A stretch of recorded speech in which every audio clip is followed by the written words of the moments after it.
Friends, welcome to southern food five channel. ரொம்ப நாள் ஆச்சு மீட் பண்ணி. ஆல்மோஸ்ட் எல்லோரும் ஸ்கூலுக்கு போய் கொஞ்சம் ஃப்ரீ டைம் கிடைக்க ஆரம்பிச்சிருச்சுங்க. இன்றைக்கி என்னென்ன ஸ்பெஷல்னு பார்க்கலாமா?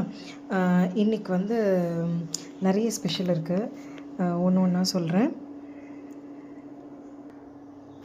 முதல்ல வந்து சூடாக சாதம், அதுக்கப்புறமா இன்றைக்கி வழக்கம் போல் க்ளே பாட்டில் பண்ண சாம்பார்.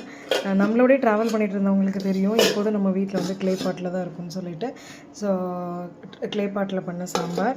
அதுக்கப்புறமா இன்றைக்கி காய் வந்து வெண்டைக்காய். க்ளே பாட்டில் குழம்பு வச்சோன்னா அயனில் மட்டும்தான், இரும்பு பாத்திரங்களில் மட்டும்தான் சமைப்போம். ஸோ இன்றைக்கி வந்து வெண்டைக்காய். அதுக்கப்புறமா அப்புறம் பசங்களுக்காக நான் பண்ண கீரை குழம்பு. ஏன்னா சாம்பார் வாரத்தில் ஒரு தடவை தான் நானே சாப்பிடுவேன், அதனால் பசங்களுக்கு கீரை குழம்பு. அவங்களுக்கு பண்ண பொட்டேட்டோ.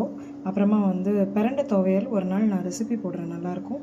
அப்புறம் வந்து நமக்கு சைட் டிஷ்ஷாக நம்மளோட மீல் கூட ரசம், அதுக்கப்புறம் மோர், அப்புறம் வந்து ஸ்வீட் பொட்டேட்டோங்க. இது வந்து நமக்கு ஸ்நாக்ஸுக்கு. மறக்காமல் ஃபாலோ பண்ணுங்கள். டெய்லி நம்மளோட அப்டேட்ஸ் வந்து தெரிஞ்சுக்கிறதுக்கு இன்ட்ரெஸ்டிங் வீடியோஸ் எல்லாமே இனிமேல் தான் வரும்.